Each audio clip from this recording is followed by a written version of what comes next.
सर्वप्रथम तो जय श्री कृष्ण। आज हम लोग एक कथा सुनेंगे।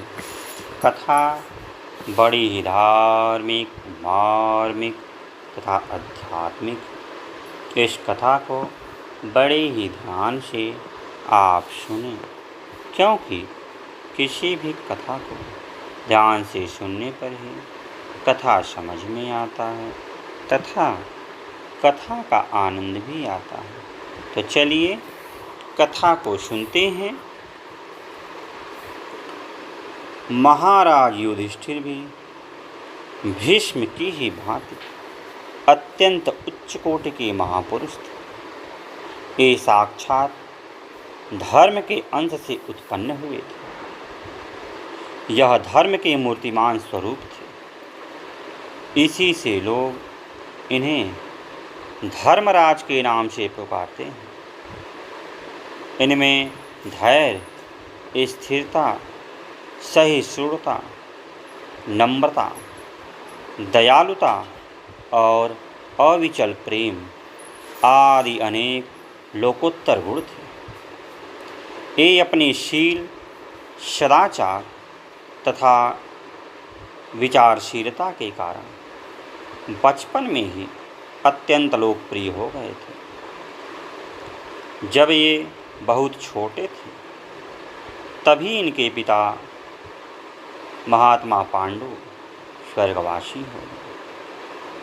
तभी से यह अपने ताऊ धृतराष्ट्र को ही पिता के तुल्य मानकर उनका बड़ा आदर करते थे और उनकी किसी भी आज्ञा को टालते न थे। परंतु धृतराष्ट्र अपने कुटिल स्वभाव के कारण इनके गुणों की प्रशंसा सुनकर मन ही मन इनसे कुढ़ने लगे।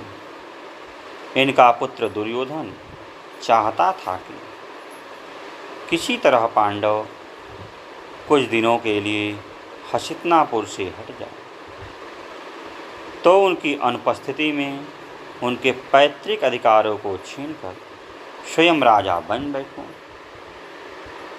उसने अपने अंधे एवं प्रज्ञाहीन पिता को पट्टी पढ़ाकर इसके लिए राजी कर लिया।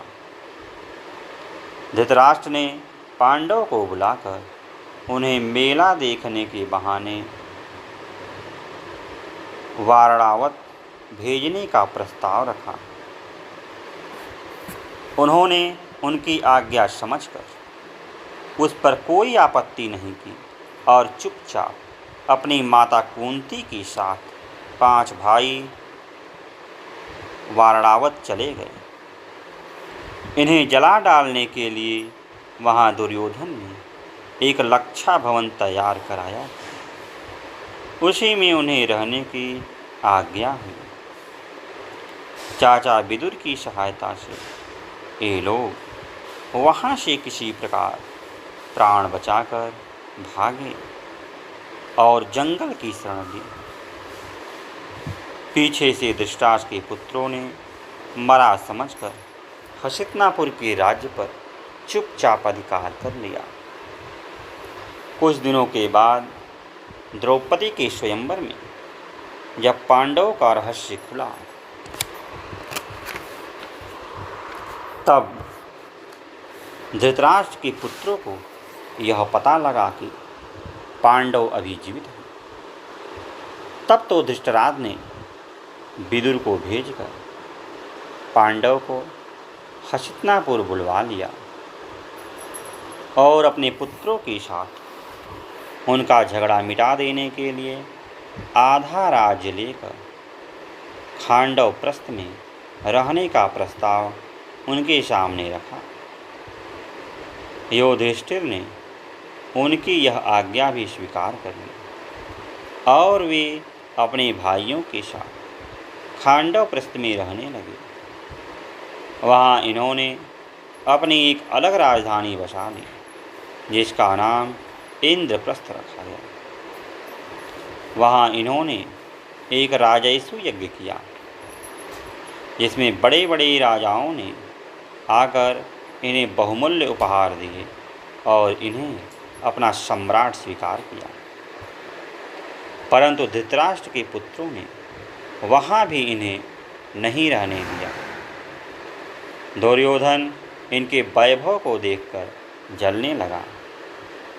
उसने एक विशाल सभा भवन तैयार करके पांडव को जुए के लिए आमंत्रित किया। जुए को बुरा समझते हुए भी धृतराष्ट्र की आज्ञा मानकर युधिष्ठिर ने उनका निमंत्रण स्वीकार कर लिया और वहाँ दुर्योधन के मामा शकुनी की कपट भरी चालों से अपना सर्वस्व हार बैठे। यहाँ तक कि भरी सभा में राजरानी द्रौपदी की बड़ी भारी फजीहत की गई। फिर भी धृतराष्ट्र के प्रति युधिष्ठिर का वही भाव बना रहा। धृतराष्ट्र ने भी उन्हें उनका सारा धन और राज्य लौटा दिया और उन्हें वापस इंद्रप्रस्थ भेज दिया। परंतु दुर्योधन को यह सहन नहीं हुआ। उसने धृतराष्ट्र को समझा बुझाकर इस बात के लिए राजी कर लिया कि पांडव को दूत भेजकर फिर से बुलाया जाए और उनसे वनवासी की शर्त पर पुनः जुआ खेला जाए।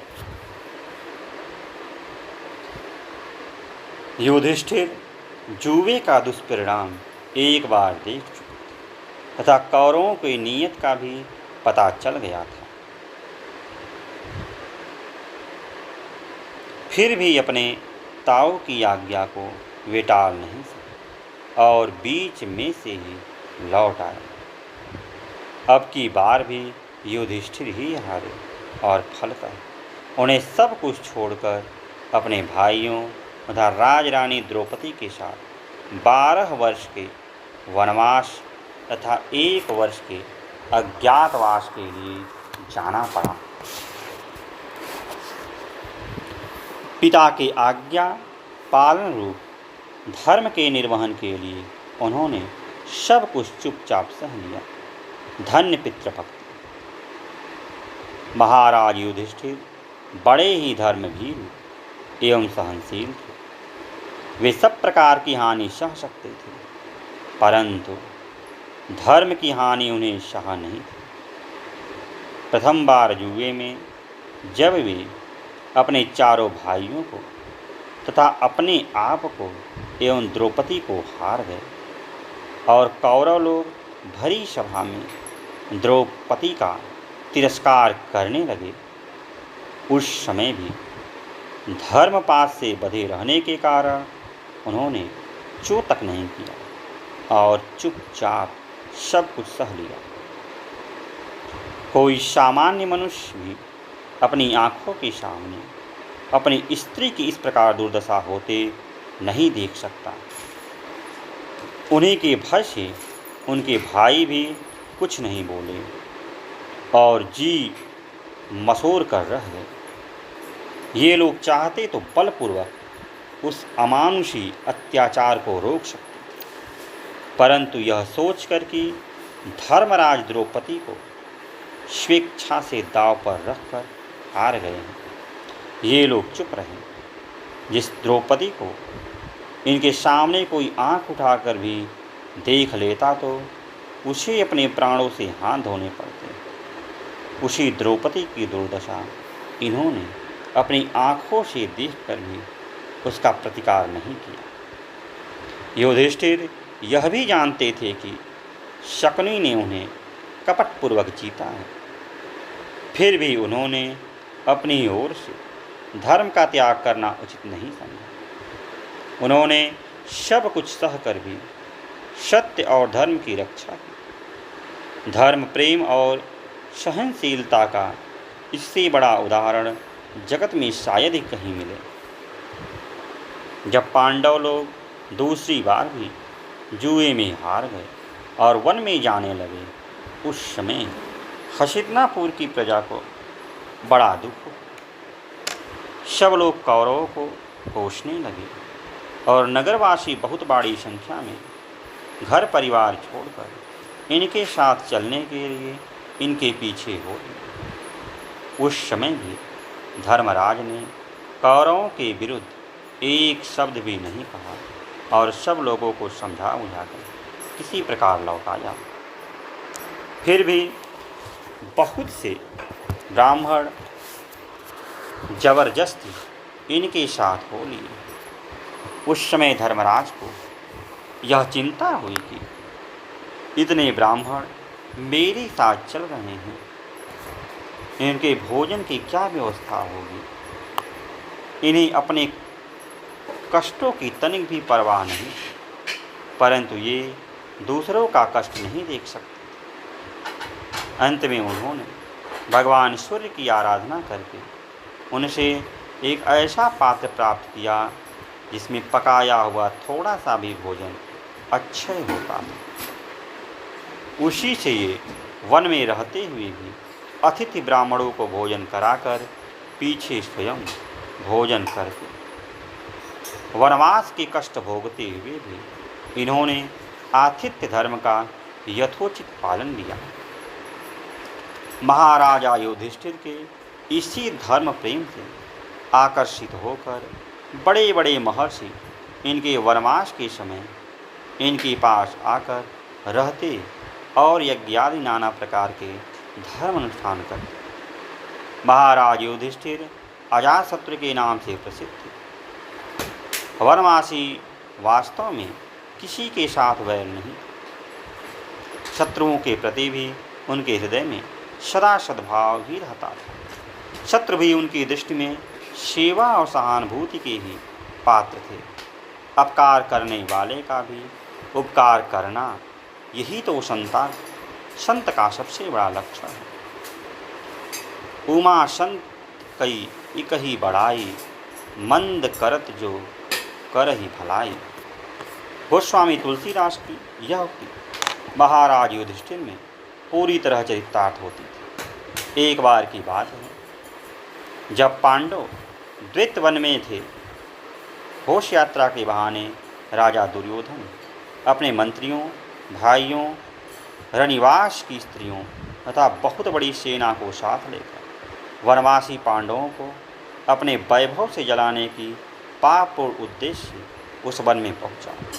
वहां जल क्रीड़ा के विचार से वह उस सरोवर के तट पर पहुंचा जहां महाराज युधिष्ठिर कुटी बनाकर रहते।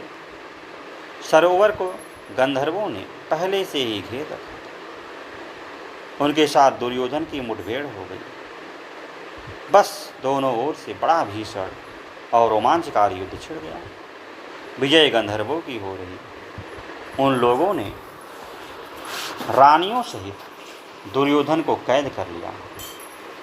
जब महाराज युधिष्ठिर को यह समाचार मिला तो उन्होंने अपने भाइयों को आज्ञा दी कि तुम सब लोग जाकर बलपूर्वक राजा दुर्योधन को छुड़ा लाओ। माना कि ये लोग हमारे शत्रु हैं, परंतु इस समय विपत्ति में हैं। इस समय इनके अपराधों को भुलाकर इनकी सहायता करना ही हमारा धर्म है। शत्रु हैं तो क्या, आखिर है तो हमारे भाई हैं।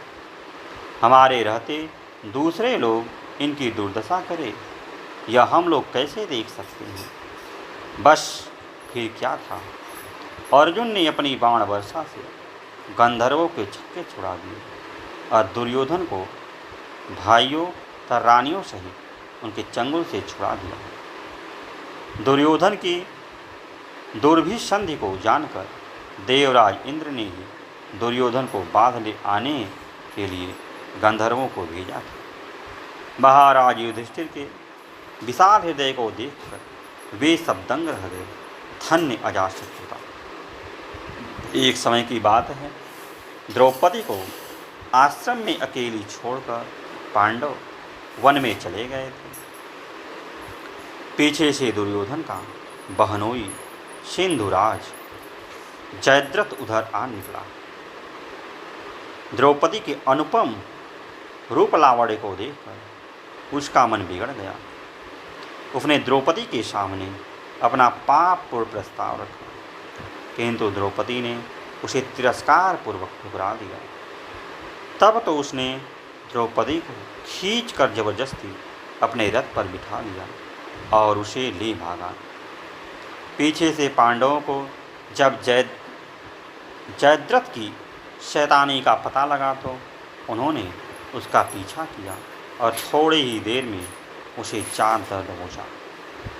पांडवों ने बात में उसकी सारी सेना को तहस नहस कर डाला। पापी जयद्रथ ने भयभीत होकर द्रौपदी को रथ से नीचे उतार दिया और स्वयं प्राण बचाकर भागा। भीमसेन ने उसका पीछा किया और थोड़ी देर में उसे पकड़कर धर्मराज के सामने ला उपस्थित किया। धर्मराज ने उसे संबंधी समझकर दयापूर्वक छोड़ दिया और इस प्रकार अपनी अद्भुत क्षमाशीलता एवं दयालुता का परिचय दिया। महाराज युधिष्ठिर बड़े भारी विद्वान, नीतिज्ञ और धर्मज्ञ तो थे ही, उनमें क्षमता भी अद्भुत थी।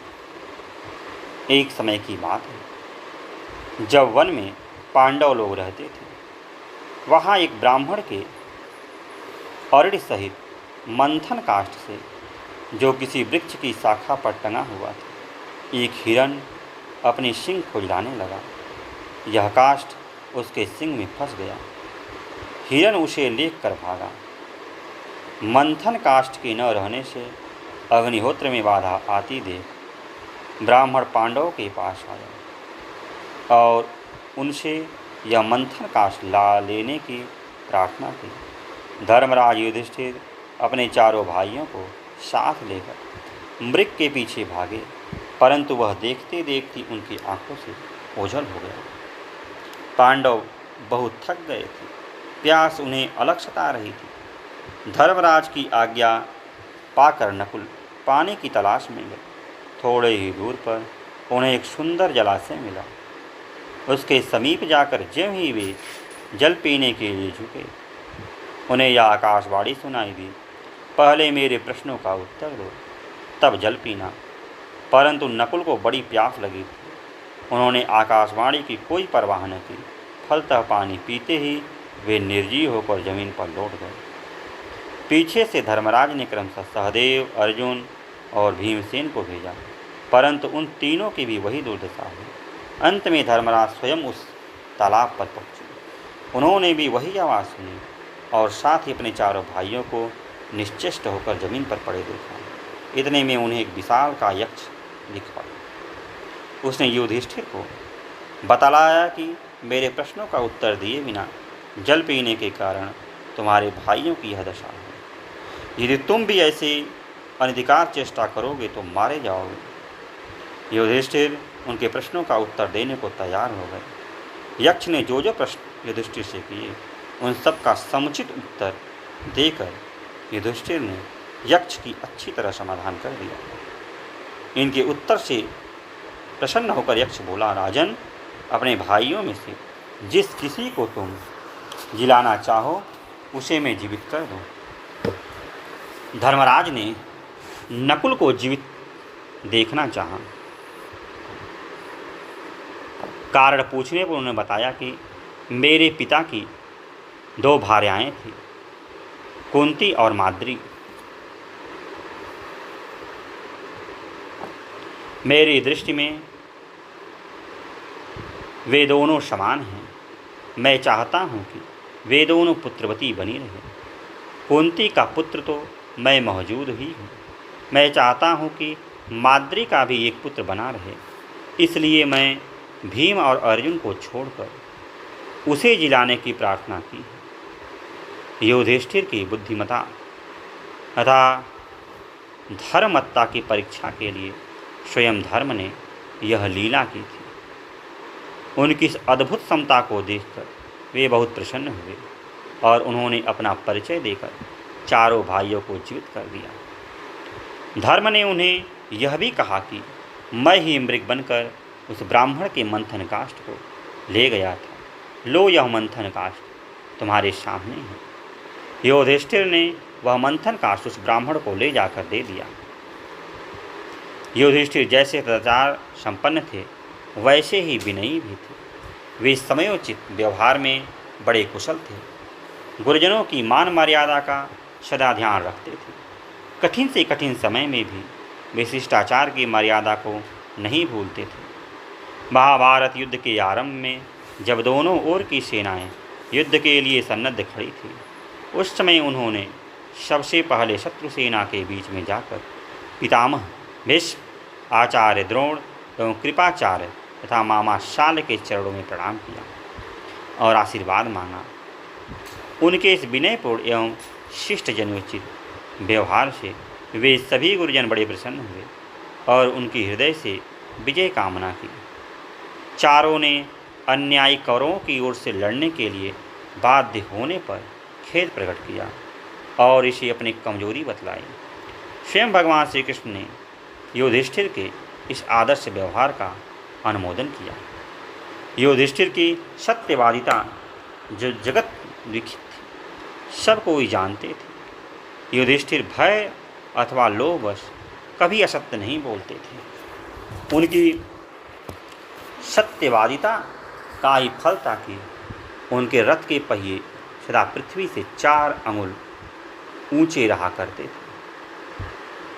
जीवन में केवल एक बार उन्होंने असत्य भाषण किया। उन्हें द्रोणाचार्य के सामने अश्वत्थामा हाथी के मारे जाने के बहाने झूठ मूठ कह दिया कि अश्वत्थामा मारा गया। इसी एक बार की सत्यच्युत के परिणाम स्वरूप इनके रथ के पहिए पृथ्वी से सट कर चलने लगे और इन्हें मुहूर्त भर के लिए कल्पित नरक का दृश्य भी देखना पड़ा। युधिष्ठिर की उदारता भी अलौकिक थी। जब कौरवों ने किसी प्रकार भी इनका राज्य लौटाना मंजूर नहीं किया तो इन्होंने केवल 5 गांव लेकर संतोष करना स्वीकार कर लिया और भगवान श्री कृष्ण के द्वारा दुर्योधन का यह कहलवा भेजा कि यदि वह हमें हमारी इच्छा अनुसार केवल 5 गांव देना मंजूर कर ले तो हम युद्ध न करें। परंतु दुर्योधन ने इन्हें सुई की नोक के बराबर जमीन देना स्वीकार नहीं किया। तब इन्हें बाध्य होकर युद्ध छेड़ना पड़ा। इतना ही नहीं, जब दुर्योधन की सारी सेना मर खप गई और वह स्वयं एक तालाब में जाकर छिप रहा, उस समय इन्होंने उसके पास जाकर उसे अंतिम बार युद्ध के लिए ललकारते हुए यहाँ तक कह दिया कि हम में से जिस किसी के साथ तुम युद्ध कर सकते हो, हम में से किसी एक पर भी तुम द्वंद्व युद्ध में विजय पा लोगे तो सारा राज्य तुम्हारा हो जाएगा। भला इस प्रकार की शर्त कोई दूसरा कर सकता है? जिस दुर्योधन का गदा युद्ध में भीमसेन भी, जो पांडवों में सबसे अधिक बलवान एवं गदा युद्ध में प्रवीण थे, मुकाबला करते ही चाहते थे, उनके साथ यह शर्त कर लेना कि हम में से किसी एक को तुम हरा दोगे तो राज्य तुम्हारा हो जाएगा। युधिष्ठिर जैसे महानुभाव ही काम था। अंत में भीमसेन के साथ उसका युद्ध होना निश्चित हुआ और भीमसेन के द्वारा वह मारा गया।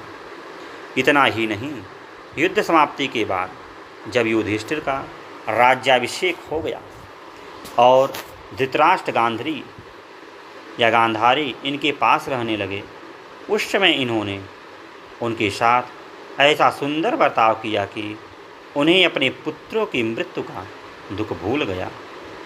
इन्होंने दोनों को इतना सुख पहुंचाया जितना उन्हें अपने पुत्रों से भी नहीं मिला था। वे सारा राजकाज उन्हीं से पूछ कर करते और राजकाज करते हुए भी इनकी सेवा के लिए बराबर समय निकाला करते थे तथा इनकी माता कुंती, सम्राज्ञी द्रौपदी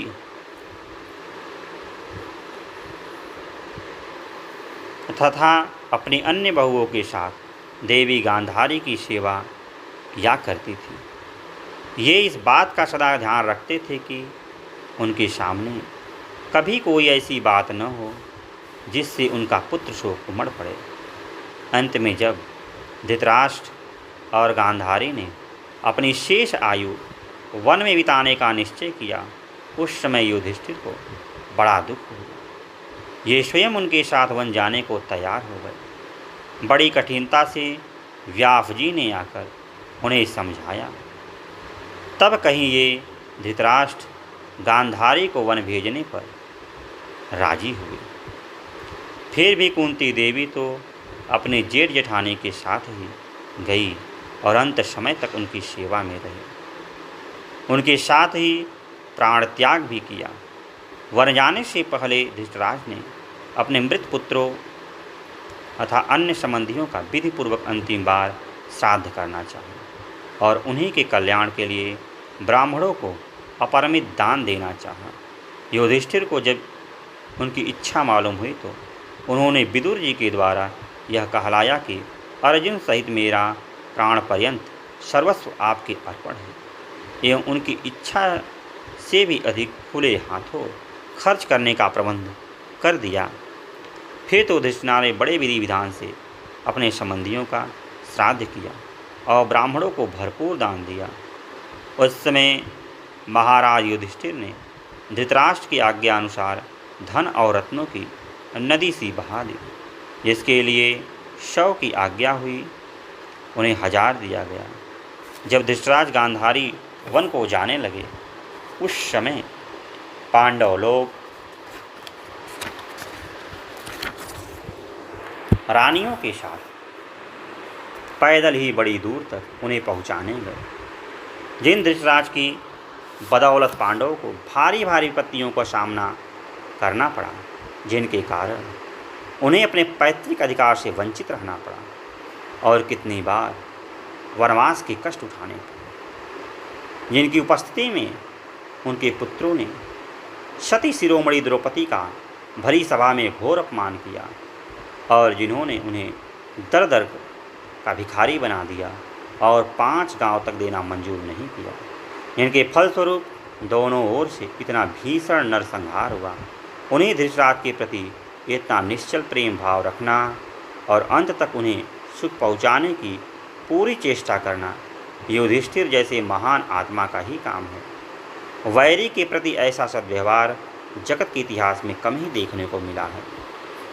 महाराज युधिष्ठिर की शरणागत वत्सलता तथा प्रेम तो और भी विलक्षण था। भगवान श्री कृष्ण के परम धाम गमन तथा यादवों के संहार की बात जब इन्होंने सुनी तो इन्हें बड़ा दुख हुआ। इन्होंने सोचा कि जब हमारे परम आत्मी तथा हितु श्री कृष्ण ही इस धरातल पर न रहे, जिनकी बदौलत हमने सब कुछ पाया था, तो फिर हमारे लिए यह राज्य सुख किस काम का और इस जीवन को ही रहने से क्या प्रयोजन।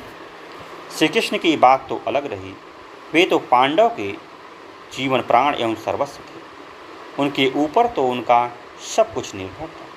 कौरवों के विनाश पर भी उन्हें इतना दुख हुआ था कि विजय तथा राज्य प्राप्ति के उपलक्ष्य में हर्ष मनाने के बदले वे सब कुछ छोड़कर वन जाने को तैयार हो गए थे। बड़ी कठिनता से भगवान श्री कृष्ण का महर्षि व्यास आदि ने उन्हें समझा बुझाकर राज्याभिषेक के लिए तैयार किया था। भीष्म पितामह भी धर्म का उपदेश देकर इनका शोक दूर करने की चेष्टा की तथा भीष्म जी की आज्ञा पाकर इन्होंने राज्य भी किया, परंतु स्वजन वध से होने वाली ग्लानि इनके चित्त से सर्वथा दूर नहीं हुई। अब श्री कृष्ण के परम धाम गमन की बात सुनकर तो इन्होंने वन जाने का दृढ़ निश्चय कर लिया और अर्जुन के पौत्र कुमार परीक्षित को राजगद्दी पर बिठाकर तथा कृपाचार्य तथा धृतराज पुत्र युयुत्सुक को उनकी देखभाल में नियुक्त कर वे अपने चारों भाइयों तथा द्रौपदी के साथ लेकर हस्तिनापुर से चल पड़े। पृथ्वी प्रदक्षिणा के उद्देश्य से कई देशों में घूमते हुए वे हिमालय को पार कर मेरु पर्वत की ओर बढ़ते रहे। रास्ते में देवी द्रौपदी तथा इनके चारों भाई एक एक करके क्रमशः गिरते गए। इनके गिरने की भी परवाह न कर युधिष्ठिर आगे बढ़ते ही गए। इतने में ही स्वयं देवराज इंद्र रथ पर चढ़कर इन्हें लेने के लिए आए और इन्हें रथ पर चढ़ जाने को कहा। युधिष्ठिर ने अपने भाइयों तथा पति प्राणा देवी द्रौपदी के बिना अकेले रथ पर बैठना स्वीकार नहीं किया। इंद्र के यह विश्वास दिलाने पर कि वे लोग तुमसे पहले ही स्वर्ग में पहुंच चुके हैं। इन्होंने रथ पर चढ़ना स्वीकार किया, परंतु इनके साथ एक कुत्ता भी था जो शुरू से ही इनके साथ चल रहा था। युधिष्ठिर ने चाहा कि वह कुत्ता भी उनके साथ चले। इंद्र के आपत्ति करने पर भी इन्होंने साफ कह दिया कि स्वामी भक्त कुत्ते को छोड़कर मैं अकेला स्वर्ग जाने के लिए तैयार नहीं हूँ। यह कुत्ता और कोई नहीं था, स्वयं धर्म ही युधिष्ठिर की परीक्षा के लिए उनके साथ हो लिए थे। युधिष्ठिर की इस अनुपम शरणागत वत्सलता को देखकर वे अपने असली रूप में प्रकट हो गए और युधिष्ठिर को रथ में बिठाकर इंद्र एवं अन्य देवताओं तथा देवर्षियों के साथ ऊपर के लोक में चले गए। उस समय देवर्षि नारद ने उनकी प्रशंसा करते हुए कहा कि महाराज युधिष्ठिर से पहले कोई भौतिक शरीर से स्वर्ग गया हो, ऐसा सुनने में नहीं आया। ऊपर जाते हुए युधिष्ठिर ने नक्षत्रों एवं तारों को देवताओं के लोकों के रूप में देखा। फिर भी देवराज इंद्र से उन्होंने यही कहा कि जहाँ मेरे भाई बंधु तथा देवी द्रौपदी हो, वहाँ मुझे ले चलिए। वहाँ जाने पर मुझे शांति मिलेगी, अन्यत्र नहीं। जहाँ मेरे भाई नहीं, वह स्वर्ग में मेरी किस काम का। धन्य प्रेम बंधु। आगे जाकर जब देवराज इंद्र की माया से उन्हें नरक का दृश्य दिखलाई पड़ा और वहाँ इन्होंने अपने भाइयों के कराहने और रोने की आवाज़ सुनी। साथ ही इन्होंने लोगों को यह कहते भी सुना कि महाराज थोड़ा रुक जाइए, आपके यहाँ रहने से हमें नरक की पीड़ा नहीं सताती। तब तो वे वहीं रुक गए और जो देवदूत उन्हें वहाँ ले आया था उससे उन्होंने कहा कि हम तो यहीं रहेंगे। जब हमारे रहने से यहाँ के जीवों को सुख मिलता है, यह नरक ही हमारे लिए स्वर्ग से बढ़कर है। धन्य दयालुता। थोड़े ही देर बाद वह दृश्य गायब हो गया और वहाँ इंद्र आदि देवता आ पहुँचे। वे सब इनके सुंदर भाव से बहुत प्रसन्न हुए और उन्होंने बतलाया कि तुमने छल से गुरु द्रोणाचार्य को उनके पुत्र की मृत्यु का विश्वास दिलाया था, इसलिए तुम्हें छल से नरक का दृश्य दिखलाया गया था। तुम्हारे सब भाई दिव्य लोक में पहुँच गए। उसके बाद युधिष्ठिर भगवान के परम धाम गए और वहाँ उन्होंने भगवान श्री कृष्ण के उसी रूप में दर्शन किए जिस रूप में वे पहले उन्हें मर्तलोक में देखते आए थे। वहीं श्री कृष्ण की परिचर्चा करते हुए अर्जुन को भी देखा। अपने भाइयों तथा देवी द्रौपदी को भी उन्होंने दूसरे दूसरे स्थानों में देखा। अंत में वे अपने पिता धर्म के शरीर में प्रविष्ट हो गए। इस प्रकार युधिष्ठिर अपने धर्म के बल से दुर्लभ गति पाई। युधिष्ठिर की पवित्रता का ऐसा अद्भुत प्रभाव था कि वे जहाँ जाते वहाँ का वातावरण अत्यंत पवित्र हो जाता था। जिस समय पांडव अज्ञात रूप में राजा विराट के यहाँ रहते थे, उस समय कौरवों ने इनका पता लगाना चाहा। उसी प्रसंग में भीष्म पितामह ने, जो पांडवों के प्रभाव को भली भांति जानते थे, उन्हें बतलाया कि राजा युधिष्ठिर जिस नगर में या राष्ट्र में होंगे, वहाँ जनता भी दान से प्रियवादिनी, जितेंद्रीय एवं लज्जाशील होगी। जहाँ वे रहते होंगे वहाँ के लोग संयमी, सत्यपरायण तथा धर्म में तत्पर होते होंगे। उनमें ईर्ष्याभिमान, मत्सर आदि दोष नहीं होंगे। वहाँ हर समय वेदध्वनि होती होगी, यज्ञ होते होंगे, ठीक समय पर वर्षा होती होगी। वहाँ की भूमि धन धान्य से पूर्ण तथा सब प्रकार के भय एवं उपद्रव से शून्य होगी। वहाँ गायें अधिक एवं हष्ट पुष्ट होंगी इत्यादि। यही नहीं, हम ऊपर देख चुके हैं कि उनकी सन्निधि से नरक के प्राणियों को भी सुख शांति मिलती थी। राजा नहुष ने, जिन्हें महर्षि अगस्त के हिसाब से अजगर योनि प्राप्त हुई थी और जिन्होंने उसी रूप में भीमसेन को अपने चंगुल में फंसा लिया था, युधिष्ठिर के दर्शन तथा उनके साथ संभाषण करने मात्र से अजगर की योनि से छूटकर पुनः स्वर्ग प्राप्त किया था। ऐसे पूर्ण श्लोक महाराज युधिष्ठिर के चरित्र का जितना भी हम मनन करें उतने ही पवित्र होंगे। तो आज के लिए इतना ही। फिर किसी दिन अन्य वीडियो मिलते हैं। तब तक के लिए जय श्री कृष्ण, जय श्री कृष्ण।